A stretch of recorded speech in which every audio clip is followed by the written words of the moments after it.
5 तरह की वृत्ति है।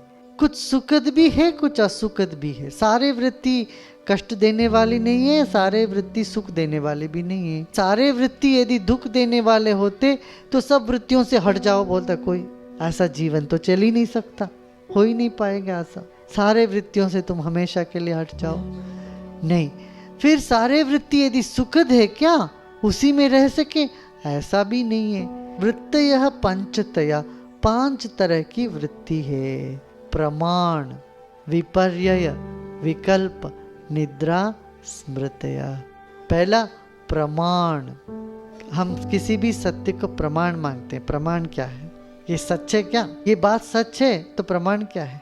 आप हमको प्रेम करते हो, प्रमाण क्या है? आप ईमानदार हो, प्रमाण क्या है? आपने पढ़ा है, प्रमाण क्या है?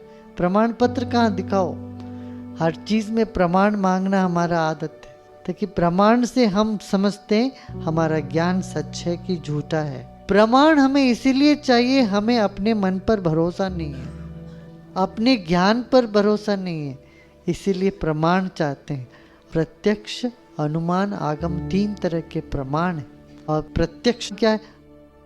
प्रत्यक्ष दिखना चाहिए, 5 इंद्रियों के पकड़ में आए तब मैं मानूं। अनुमान, अच्छा कुछ प्रत्यक्ष दिखता नहीं मगर कुछ अनुमान तो कर सकते हैं। कहीं धुआं निकल रहा है, दूर से आग तो लगी होगी इसीलिए धुआं निकल रही है, तो ये अनुमान करते हैं ऐसा होगा इसीलिए। किसी ने कुछ छेड़ा होगा इसीलिए झगड़ा हो गया। 2 व्यक्ति के बीच में झगड़ा हो गया, तुम तो कुछ छेड़े होगे जरूर। कोई भी व्यक्ति ऐसे झगड़ा मोल नहीं लेता, कुछ तो किया होगा।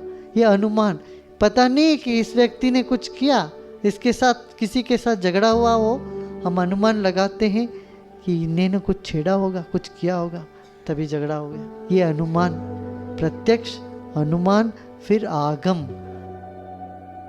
आगम माने शास्त्रों में लिखा गया, ऐसा सुना गया, ऐसा बताया गया, ऐसा नियम में है।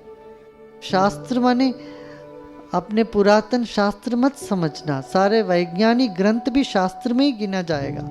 वैज्ञानिक रासायनिक ग्रंथों में लिखा गया है फास्फोरस को पानी में डालोगे तो फिर आग लगेगा, ये शास्त्र में लिखा है। रसायन शास्त्र, गणित शास्त्र, भौगोलिक शास्त्र, खगोल शास्त्र, ये जितने विज्ञान हैं ये सब आगम में आ जाएगा। प्रत्यक्ष, अनुमान, आगम 3 तरह के प्रमाण है। ये 3 तरह के प्रमाण से हमेशा मन जागृत अवस्था में रहता है। विपर्यय माने जो जैसा है वैसा नहीं जान करके उसको बिल्कुल गलत जाना।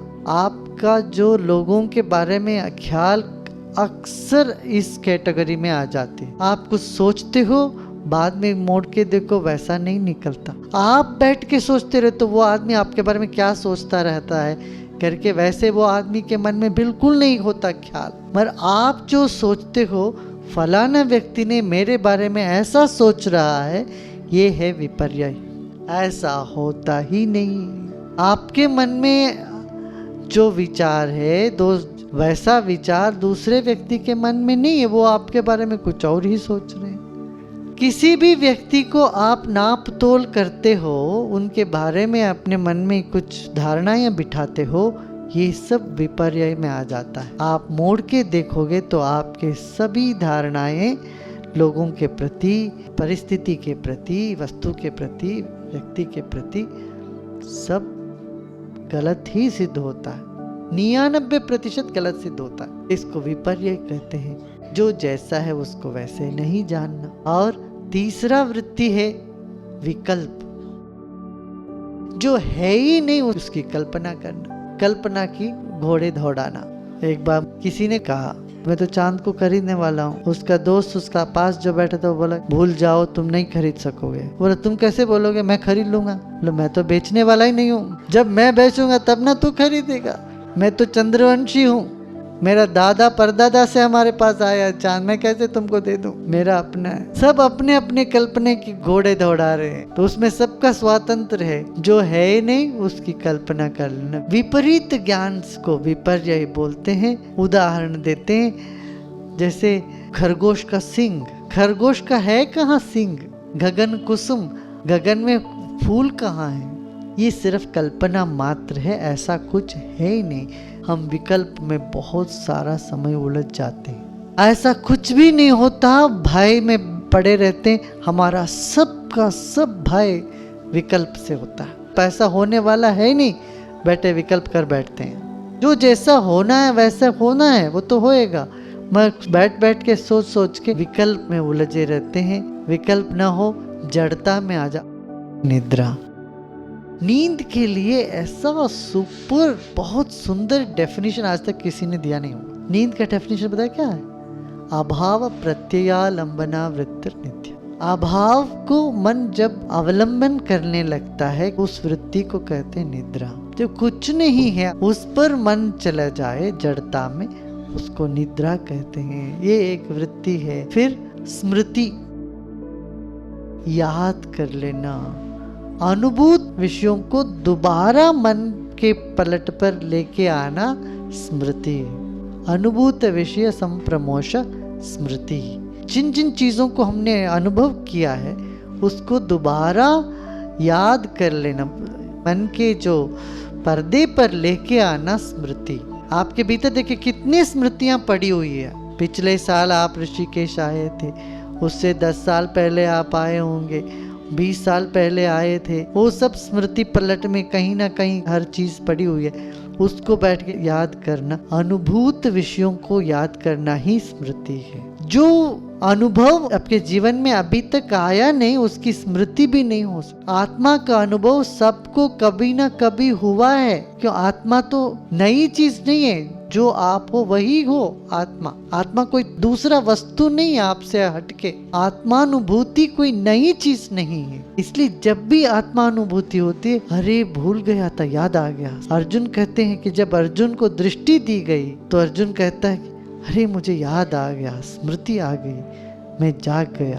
तो आत्म साक्षात्कार कोई ऊपर से टपकने वाली चीज नहीं है, सिर्फ याद आ जाना ही है। ये 5 तरह की वृत्ति है। इन 5 तरह की वृत्ति में हम उलझे रहते हैं। इन वृत्तियों से निवृत्त होना योग है। ये 5 वृत्ति ज्ञाता को जानने में अवरोध बना देती है। बैठे हमेशा उन्हीं बातों को याद करते रहो, याद करते रहो, पूरा जिंदगी चली जाएगी। कुछ नया आपको नजर आएगा ही नहीं। नया फूल देखोगे तो मैंने उस दिन वही फूल देखा, वो फूल को याद करोगे। माने दृष्टि साफ नहीं होएगी, कुछ नया अनुभव नहीं होएगा, विस्मय नहीं आएगा जीवन में। जो भी करते हैं वो पुराने अनुभव के द्वारा ही देखेंगे। 3-4 घर में नौकरानी जो काम करने वाली ने चोरी कर दी, तो अब चौथी जो आई या 5वीं जो आई, उन पर भी उसी शख्स की दृष्टि से देखोगे। 4 बार आप गिर गए बाइसिकल से, आप फिर 5वीं बार बाइसिकल चढ़ोगे तो भी वही कहीं गिर ना जाऊं। हमारा जीवन अनुभूत विषयों के ऊपर ही दौड़ता रहता है, तो जीवन में कोई नया चैतन्य का उदय होने का सवाल ही नहीं पैदा। मरे मरे से जीवन जीते रहते। 20-30 साल तक जो अनुभव हुआ जीवन में, बस उसी में अटक गए। बाकी जिंदगी जो भी है वो पुराने 20-30 साल में जो अनुभव हुआ उसी को दोहराते रहते हैं, उसी की दृष्टि से देखते रहते हैं पूरा जिंदगी। कोई नया अनुभव ना जीवन में, नई जिंदगी नहीं। एक ऐसे उदासीपन छा जाता है, व्यक्ति मानसिक तनाव रोगों से पीड़ित हो जाता है। क्यों? वृत्ति में फंस गया।